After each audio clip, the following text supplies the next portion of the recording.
Yeah, SA, I'm a huge fan of the book. My first introduction to you was Blacktop Wasteland.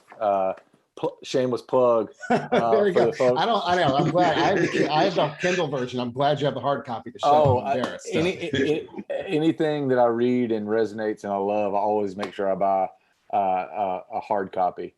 But I think we have a mutual friend in David Joy, and David Joy. Yeah. And David Joy is so he mentioned us in our band in his most recent novel, and I posted a picture of it. And he's like, if you really dig my work, you're gonna love Blacktop Wasteland. Like, it's gonna blow your mind. And so I immediately ordered it, and I read it in one sitting. I just sat down one afternoon and just Oh wow. I fell in love with it, like, because I know so many of those characters that you wrote about. Like, they're going to be different names, but I know those. Yeah. I grew up with those people, and so I think my first question, and this is just a superficial question: is there a real Beauregard in your life? Bud that a was name? an amalgam. No, I used the name on purpose because growing up as a kid, my grandmother used to watch a lot of old movies, and they always had these Confederate soldiers named Beauregard this and Beauregard that. And I thought it'd be really cool to claim that name for an African-American character, a badass African-American character. And so I don't have a real Beauregard in my life, but the character is an amalgamation of three people. I had a cousin, first cousin, whose name was Haywood Ward. He's no longer with us, unfortunately. And he was sort of like Beauregard in respect of he was a mechanical genius, just came out the womb turning wrenches. And, he used to soup up cars, and we drive over to the other side of town and like on midnight on Saturday nights in the summer, we go over there and drag race, or I'm sorry, unsanctioned street race. And so I was always impressed with his Mozart-like ability to work on cars. The scene in the beginning where Bug is listening to the engine and he knows what's wrong with it, that's taken from true life. My cousin do that. He would listen to your car and tell you, oh, your valve is loose, or your spark plug's on gap right. And he wouldn't even have to look at it. He could just tell you that, and he's always right. And so I took some aspects of him. I have another relative, his brother, whose name is George, but his nickname was the Mall when we were growing up as kids. And George, Haywood was like Beauregard with the mechanics, but Haywood was a big teddy bear. He was a big sweetheart. George is a little different. And George is he's not someone you would want to hang with. And and so he got the nickname the Mall because in a bar fight, he hit a dude one time so hard that when he went to the hospital, they thought he had been attacked with a hammer. And the guy was like, no, he just hit me with his fist. And so he was big. I'm a big dude, but these guys are big dudes too. And so some of Beauregard's physical descriptions and some of his more hands-on interludes were inspired by my cousin George. And then a little bit of Beauregard is my brother, the way he's very thoughtful. He's really smart. My brother's a brilliant guy. And so he's an amalgamation of us. And then also just some stuff I throw in there just for fun. But yeah, I grew up with a whole bunch of first cousins. My dad had 9 brothers and sisters. My mom had like 6. Yeah, and so a lot of what it happens in Blacktop Wasteland, the drag racing, going to the one bar in town that everybody has to go to, a lot of those things are representative of the people and the area that I grew up in. Awesome, because it's so much of that resonated with me. I grew up, my dad sold auto parts for 40 years, and my dad can literally, if you name an auto part for any car, he'll give you the 16-digit serial number off of it, tell you what it does. and growing up, my dad, it's funny because you had a Duster in the car, and my dad had a Dodge Dart. And so the Dart was just the Dodge. Wow. The Dart was just the Dodge equivalent of the Plymouth. And the cover of my solo record is a picture of my dad standing beside his Dodge Dart. And so when I started reading your novel, that's too cool. I was just like, oh, wow. I was like, this is taking me to like this crazy place. And you painted such a great picture because I've met those super strong, silent type that would literally fight anybody for their own family, and just kind of stayed in their lane and only came out of it when they had to. And I think that's why it was such an easy first read for me, or just one read for me, is because like from the opening, when you start describing him listening to the motor, and like I was like, that's 3 people that I'm related to right now. Like, and I love a thing that I write about a lot is kind of knowing who you used to be and seeing the growth that you've made as a person and not wanting to get back there. But I loved how you made this guy have to revisit the badass that he used to, because like he got bored. He became a dad, he became just a mechanic. He was boring. And like between his mom and between the daughter going to college, like he had to resort to like, okay, it's time to put on the bat suit again and go do my thing. Yeah. And that shit, it blew my mind. It's a story. Again, it's like it's been like we all have those famous songs or famous stories. Springsteen's got a ton of them about, you know, running from who you used to be. But it's such a great. It literally, it was like 4 hours of my life that I was just like, man, this guy is talking about Reeds. I grew up in a tiny little place called Reedsville, North Carolina, and it could have been. Yeah, I know where that is. Yeah, it could have been Southeast Virginia. It could have been anywhere in Georgia or South Carolina or Tennessee. Yeah. We all have that one bar in the middle of town, and everybody knows everybody. And hell, I'm pretty sure I'm related to 5 Ronnies. Like I'm pretty sure. I went to school with a lot of Ronnies, man. I went to school with a lot of guys like Ronnie, man. Guys who are just not quite smart enough to get out of their own way, you know. But Ronnie, like for instance, you mentioned Bruce Springsteen. Like Bruce Springsteen was a huge influence on this book. I'm fascinated with the idea of identity. I'm fascinated with who we are versus who we think we are and who we want to be. And what does that mean and what does that look like and how do you get there? And, you know, you listen to a song like Jungle Land, or you listen to a song like Thunder Road, or even a song like I'm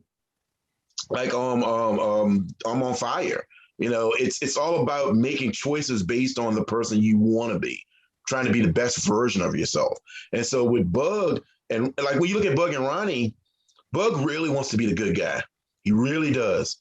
But circumstances and his own mistakes and his own failings make him the bad guy.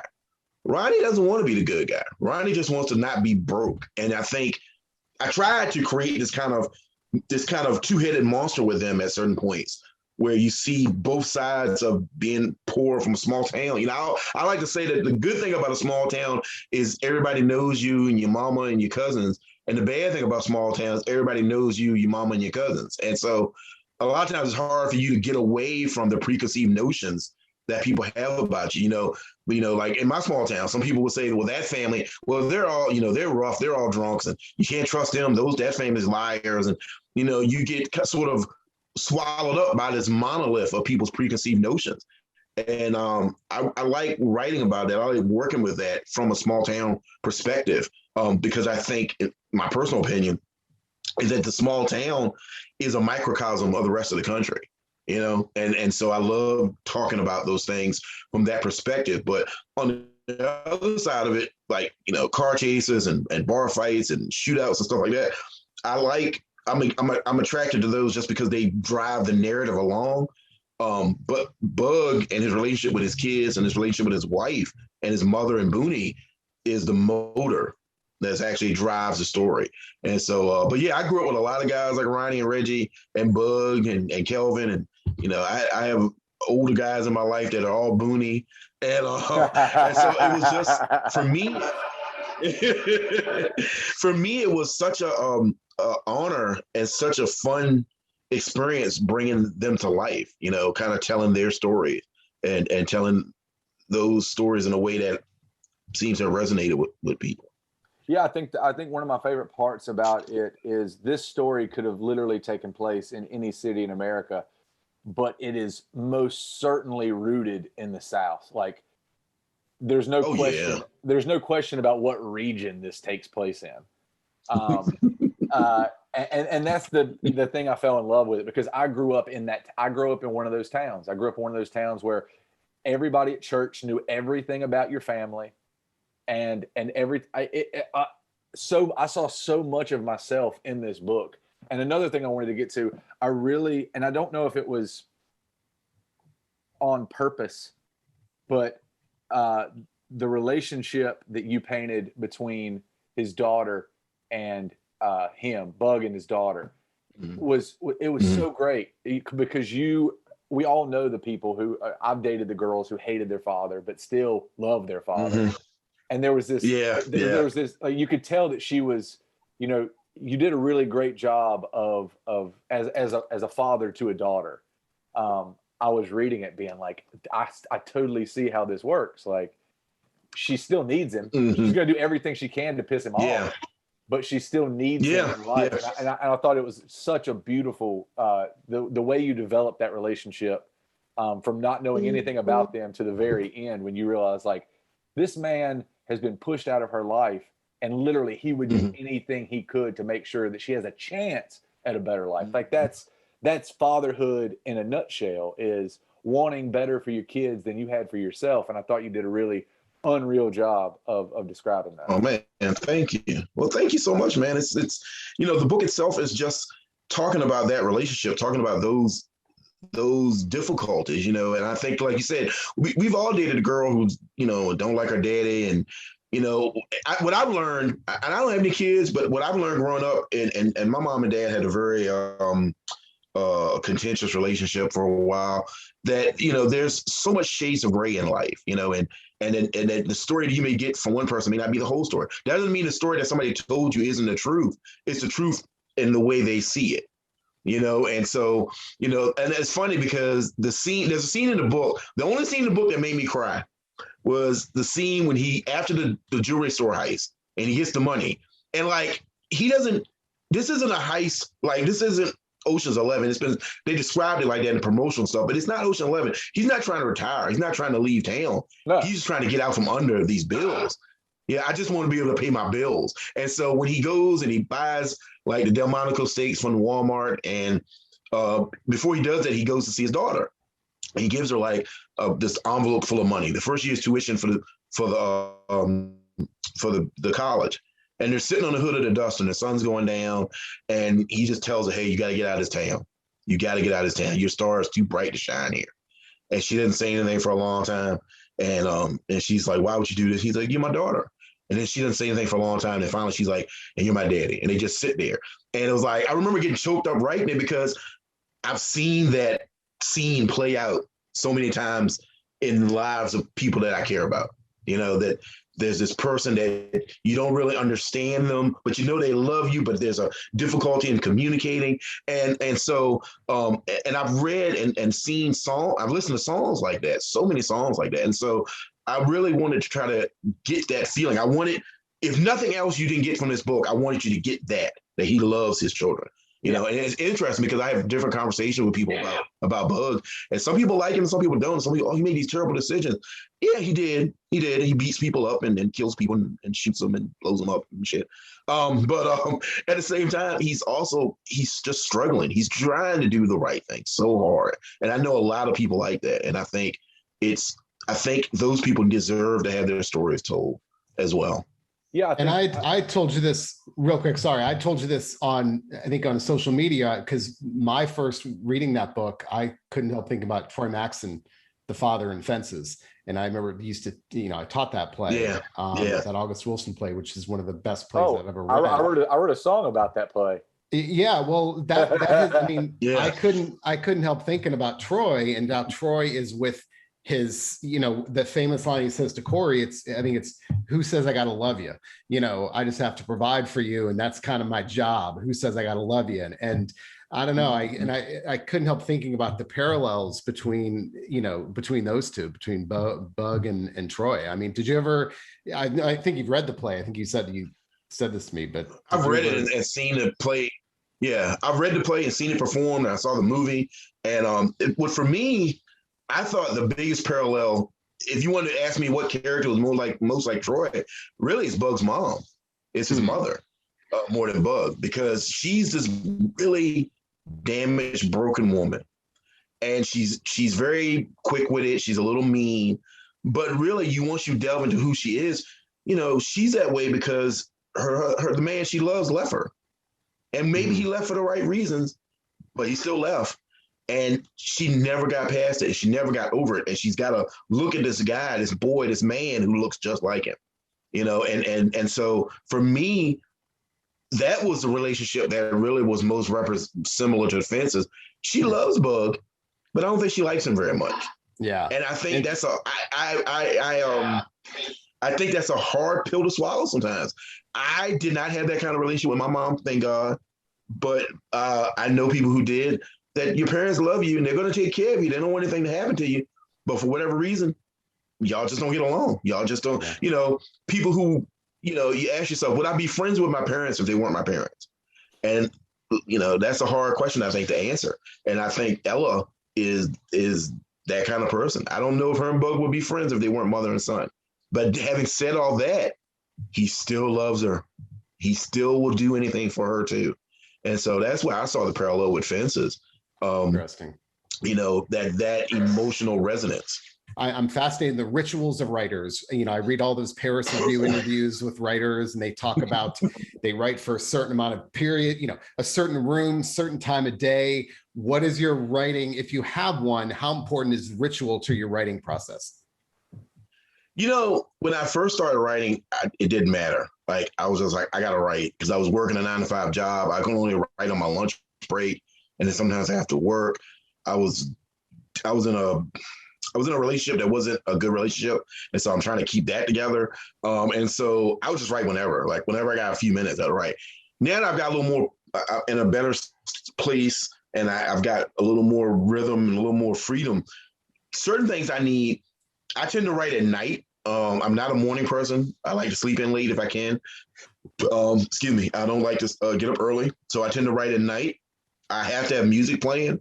Spotify, I have a bunch of different Spotify playlists. I made a playlist for Blacktop. I made a playlist for Razor Blade Tears. But it doesn't have to be that playlist. I just like listening to music. I have a little lap desk that I sit in my recliner, and I put the computer on my lap desk. And that's sort of my little ritual. I have, this is the craziest one. I love hats. I have a lot of different hats. So I write in a ball cap, and I don't know why. I just do. It's one of them things. Maybe I'm a little superstitious, but ever since I started writing in a ball cap, my stuff started selling. So I write in a ball cap. I typically write 2 hours a day, probably no more than that, unless I'm like on deadline or unless I'm like, I just get caught up in the moment. When I was finishing Razor Blade Tears, I wrote the last 43,000 or 44,000 words of Razor Blade Tears in like 3 hours. I was just on fire, just, racing toward this end. And I'm just on fire writing it. I couldn't stop. And because for me, a lot of times writing, and I don't know if it's like this for BJ, but for me, writing sometimes it's like you put your finger in this light socket, and you just get this charge sometimes. And then sometimes you look down and you look up at the clock, and 4 hours have gone by, and it's like you go to a different place almost, especially when it's really good, when it's really cooking, when you're really clicking, when everything's coming together. I feel like you go to a different place mentally. The only other ritual I think is I do like to have me a little shot of whiskey before I start writing sometimes. Not all the time, but especially if I'm in the middle of a book. The beginning of the book, I don't. But if I'm in the middle of the book and I've really established the characters and I know where they're going, I'll take a little shot of whiskey to just get going, loosen myself up at night. But other than that, the technical process, a lot of people come down the pants versus plotter debate. I'm sort of a hybrid. Before I begin a long project, like a book, right now I'm working on an audio play, but before I begin a project, I like to write myself a long synopsis. Basically, it's me telling myself the story, and it's just a stream of consciousness. Character does this, does that, goes there, goes here. I do that because, for me, I have to be able to see the roadmap of the story. It doesn't necessarily mean we're going to take that particular road, but I have to see that there's a viable path from the beginning to the middle to the end. I don't like writing open-ended. And I'm not, no shade to anybody that does. I don't like doing it. But on the other hand, I'm not so anal retentive that I like map everything out on a whiteboard and have note cards and stuff. I don't do that either. I kind of just, like I said, I'm sort of in the middle. I like to have an idea and I'll refer to synopsis. A lot of times the story doesn't end up even close to the synopsis, but it's just, like I said, it just gives me a guide. It tells me this story has a viable ending. I think a lot of times books that I read that I don't like, and it's not very many. I love to read and I love books of all kinds. But if I end up not connecting with a book, a lot of times I can tell where it feels like the writer they had an open-ended writing session and they didn't have a plan about where they were going to stop and where they were going to end the story. And I think that's the most difficult thing as a writer. So that's all part of my process. I typically take anywhere from 3 months to 6 months for a first draft. I don't like to do multiple drafts. Like if I could get away with doing the first draft, I would. I hate revising. I hate it. I really do. I know some people that are like, oh, I love the minutia. I can't stand it. It's like, so and I'll do a first draft pass. Then I'll get some friends to read it and get some notes. When I wasn't with a publisher and I was just writing on my own, I would just make everybody read it. Like I would just email it to all my friends and force them to read it. I've kind of taper that down a little bit now. And then once I get back their recommendations and stuff, I'll go back in and some things I take, like, okay, I'll take advisement on that. Some things I like, no, I'm not going to do that. And then the final edit is just a search for continuity errors. It's like, I just go through it again and again to make sure it's tight, that everything makes sense. Or if it doesn't make sense, I can make the argument that you should make this mental leap with me so that it makes sense. I think too many people get caught up worrying about cliches and tropes. I mean, tropes are tropes for a reason. It's because they work. It all depends on how you put your special spin on it. It's like, it's like music, like songwriting. There's a finite amount of melodies, but it's all about how you put your own flourish on it, in my opinion. So I want to follow up one thing, the music thing. I cannot write with music at all. And I've never read, and I'm not saying it doesn't work for you. I've never read one study that says it works. So I'm fast. I wish I could. I need total silence. How can you write? How can you hear the words in your head when you've got that other distraction? Please. Well, here's the thing. I can't write with a television playing. Like if there's a movie playing in the background or a news report or something, I can't. I gotta go in my office where I'm at now, and I've got to get away from that. But the music, when I listen to music, I don't really hear the words. I just hear the music. It creates a rhythm, and for me personally, it creates a rhythm to my writing, and so it just gives me this sort of extra little juice to write the prose and the phrases and the metaphors in a way that feels to me musical. And so, there's a rhythm to the omniscient narrator when I'm talking in that third person. There's a rhythm to the dialogue between the characters.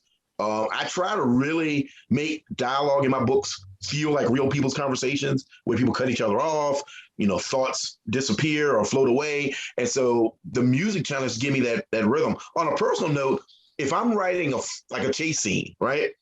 I'll listen to some like hardcore hip hop, some deep, muddy, nasty blues, maybe some hard rock. If I'm writing a very emotional scene, an epiphany, so to speak, I might listen to something really soft and mellow. The music helps me establish my own personal tone. I write cinematically, so I see everything in my head. And so the music is just this personal soundtrack to the movie that's playing in my head. And so like in Blacktop Wasteland, in the first jewelry store heist, when they're getting away, in my head, I'm listening to Whipping Post by the Allman Brothers. I'm listening to Annie Up by MOP. I'm listening to Protect Your Neck by Wu-Tang. I'm listening to Mudhoney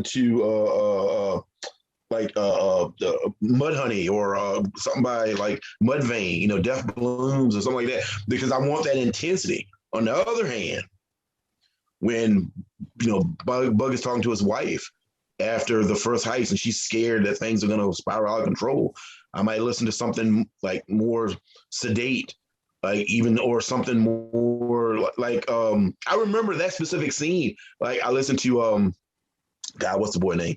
Tyler Childers' song, Urine.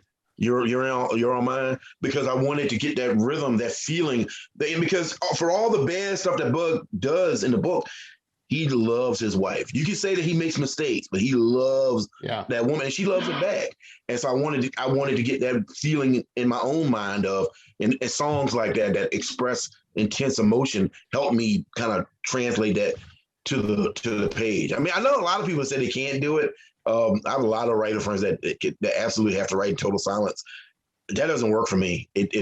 I stop feeling like I'm telling the story, and it feels like I'm actually just typing. And I need that rhythm, that I don't know how to describe it, that alternative flow to kind of get me into the place I need to be to write the story.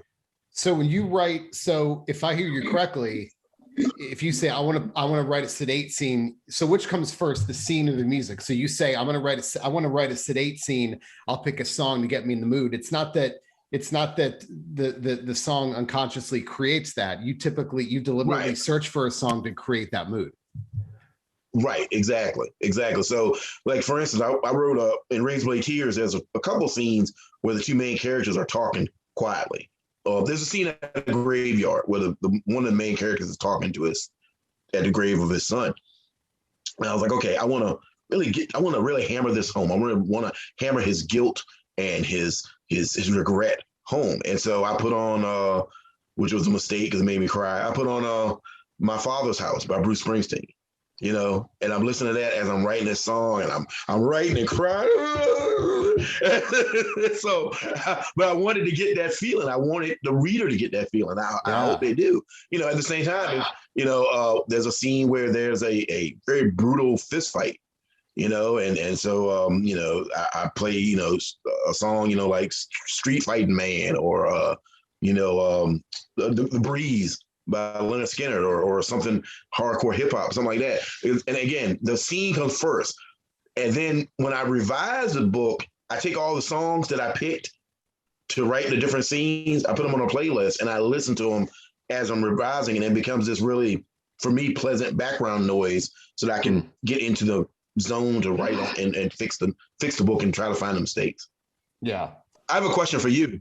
When you write a song, do you feel like you write more in a storytelling sort of theme or way, or are you doing like an observational song? Like, are you telling stories about different characters? Do you see the subject of your songs as characters, or are you just speaking for BJ out of your own, wherewithal?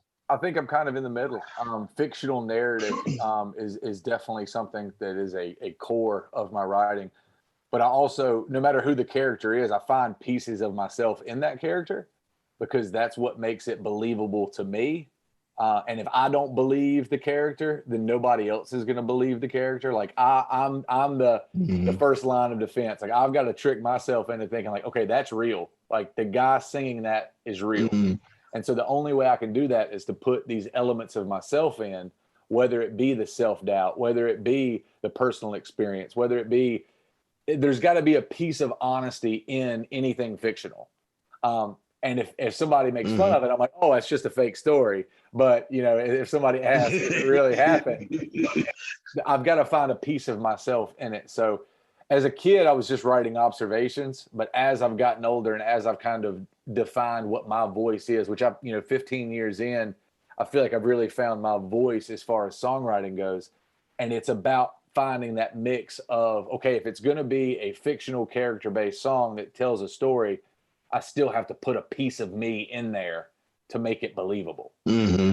Kind of like that's what I was saying. I think.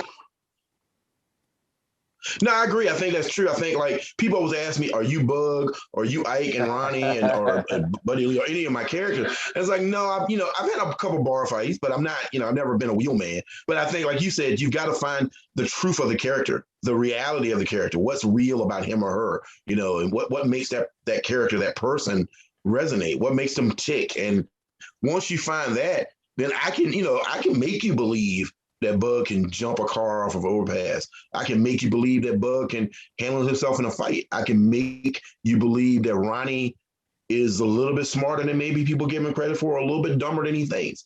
I think it's interesting. The reason I ask is I read an article, and I don't know the person's name, but the lead singer, there used to be a band that a friend of mine really liked called 16 Horsepower. And there was a guy who was the lead singer of that band, and they used a lot of Christian, they weren't Christian roots rock, but they used a lot of Christian imagery, a lot of theological imagery. And so a person asked him, like, how much of the song is you and how much of it is your beliefs and how much of it is just a character in this song? And he was very much, the song and I are one. I'm writing about everything and the way I view it and my struggle with my soul and with my beliefs and stuff like that. And I think that can be dangerous, and if you're a pro wrestling fan, they call it living your gimmick. And I think the reason I'm asking all this is I just saw a great documentary on Ernest Hemingway. And I think he was a person who was undoubtedly an incredible writer, an incredible stylist, but also somebody who was quote unquote living his gimmick. Like he believed he had to behave and view the world the same way his characters did. And I wonder if that's maybe what, I won't say led to his demise, but what gave him a great difficulty through his life, trying to live up to that idealized version of masculinity. And so I don't feel that I don't think you need to actually have, punch somebody in the face to write a song, but I think I'll write a story about it. But I do think you need to realize what that means. I don't know if you have to have had your heart broken to write a love song. I don't think it hurts, but people that can do it without that personal interaction are geniuses. I'm not a genius. There are people that can do it. And so I'm just interested. I don't know. It's curious. It's something that because I think that does give you difficulty later on in life if you identify so much with this persona or, this ideal that you write about. I write about a lot of dark shit, but I don't really consider myself a dark-minded person. I love to laugh. I love to have fun. I rather laugh than cry, and even though I read a lot of dark books and I listen to a lot of true crime podcasts, I also love listening to a lot of comedies and I love cartoons. And so I think, there's this idea of separating yourself from your creation. I'm curious about that. I love talking to other creative people. It's for me, it's, I spent the first couple records I ever made were very much me looking in the mirror, writing about this guy. And I was writing about what I was doing, which was just trying to figure out who I was. I was an early 20-year-old kid who was on the road 300 days a year. So I wrote a lot about bars and drinking and chasing girls and wondering if I made the right career choice. But then I realized that character, the idolized version of myself, is so one-dimensional that you can't build a career around. You can't build a career around being that guy for the next 40 years. That kind of guy dies by the time he's 29, and that's it. Yeah. So I had to start. Yeah. And I think the talent is stop writing about yourself and writing about other people and characters good enough to where people think it's yourself. Like when you're writing about other things that aren't you, and you're able to convince a large portion of your audience that could be you, that's the talented songwriters. Like when you listen, to John Prine start off, I am an old woman, at the beginning of Angel from Montgomery. You're like, for a minute, you're like, I forgot that there's a dude singing this song. Like it's so like, and that's what like when you can write and the listener thinks that when you make it believable enough to where you can write about something that's not about you, that you have zero vested interest in, zero experience in, but you can write about it in such a way that nobody else knows whether or not you did. Like when somebody asks me, like, did that really happen to you? My question is, do you think it happened to me? Did I sell it enough to where did it happen? I like to see, like, because if somebody's like, I really think that like this person was you, I'm like, then that means I'm getting better. because none of that ever happened to me. Like, if you know what I mean? It's like, I've got plenty of songs about like losing partners and losing relationships and watching people die and watching, you know, and people are like, so like, I wrote a song about having a kid way before I had a kid. And people are like, man, you really captured fatherhood. You know what it's like. I was like, I don't have a kid. I was like, I just listen to my friends who do have kids, and I can make it believable enough to where you thought that I have a daughter. And this is I think that's the truth. Yeah. I think that's the secret. You know, I love I'm a huge fan of Jeff Buckley. And you know, he died way too soon. But he has this beautiful song called Lover You Should Have Come Over. And I don't know if he wrote it, and I think he might have. But there's these beautiful lines in there that are just, they're soul searing. They break your heart. You know, it's about a song about a guy who regrets whatever happened. He messed up this relationship and he wants this woman back. And there's this line in there that he would give. He's like, I give my kingdom for a kiss upon her shoulder. And man, I felt that shit. I was like, yes, I've been there. And then I read an interview with the guy before he passed. And they were like, you know, what's that based on? He's, oh, my friend, he broke up with this girl and he's really bummed about it. And I wrote a song about it. So it didn't even happen to him. But that's the level, that's the mark of genius, when you can take something that has no resonance to your own personal life. And like you said, when I first started writing, all my stories were about big dudes that felt insecure getting in bar fights, because that's what I was doing.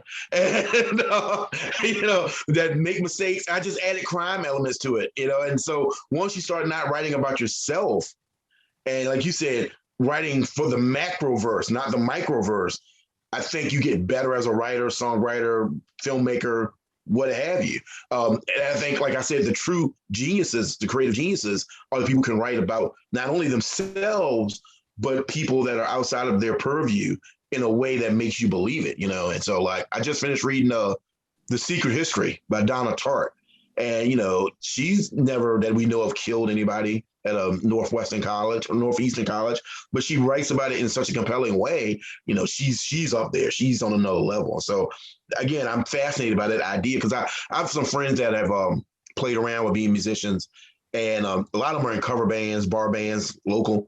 And I think, like I said, they get caught up in living that gimmick. Like you said, you know, what you can do at 29 years old in a bar as the lead singer of a cover band, I don't know if you need to be doing that if it's healthy to do that at 39. You know what I mean? Yeah. I think so.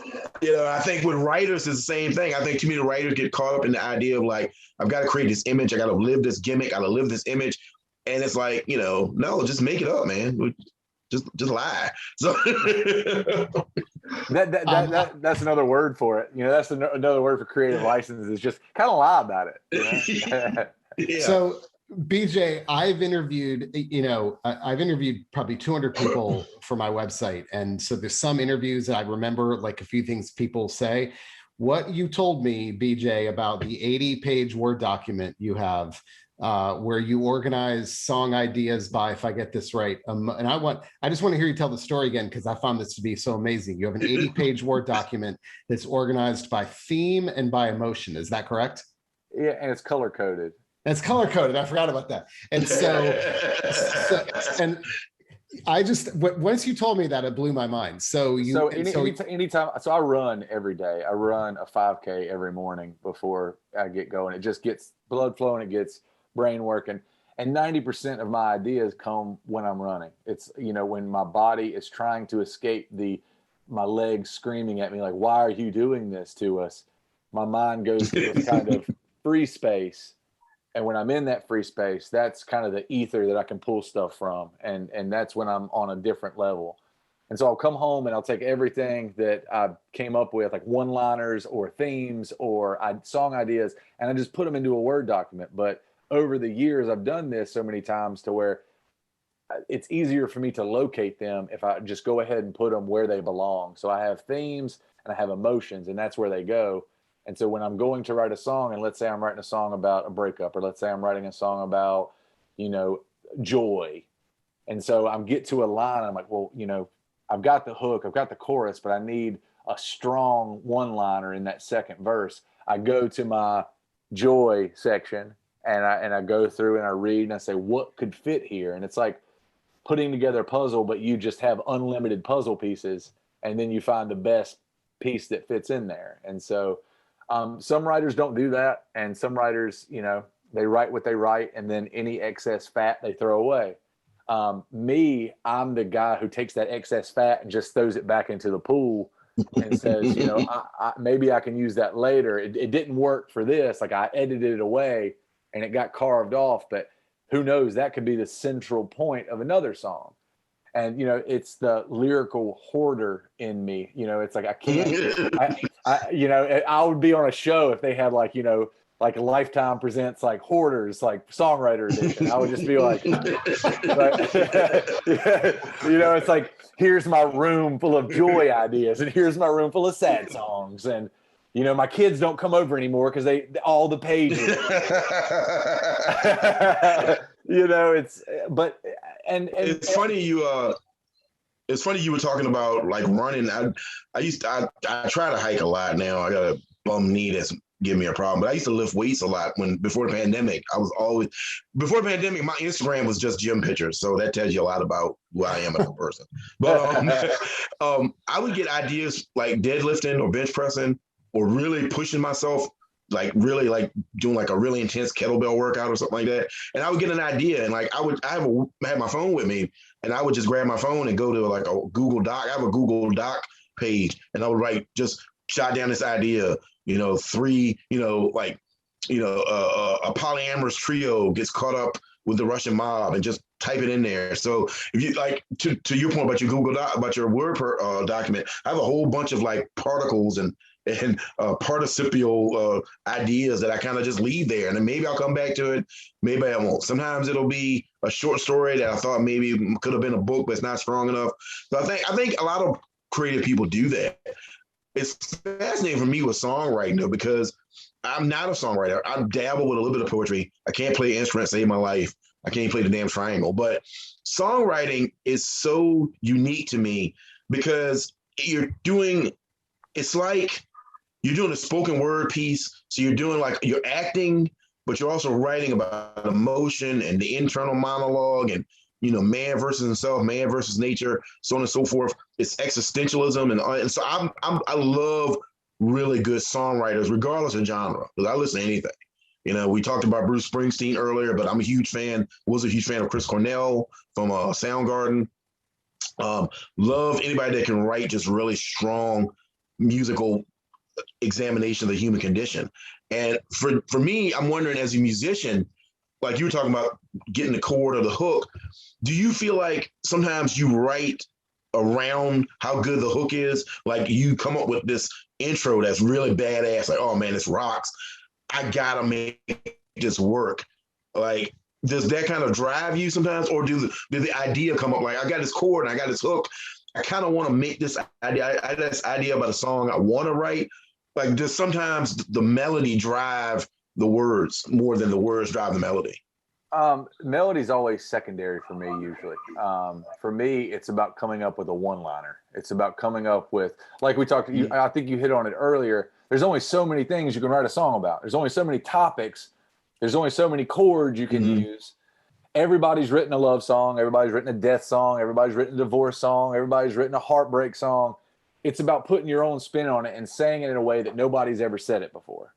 And so when you come up with that one-liner, like if it's good enough, it can spark an entire other song, the rest of the song. So what I always, every song I've ever written has started with one line.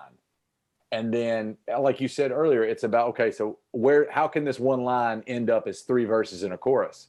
And so then it's about, okay, the first verse needs to be the setup. The second verse needs to go either elaborate on that first verse or be a completely different setup. Third verse conclusion, maybe a bridge conclusion. And the chorus needs to be the hook that ties all 3 of those things together. And so, and then once you have that plan and you have that one line, it's about writing something that fits into your puzzle that's just as good as that one line all the way down the page.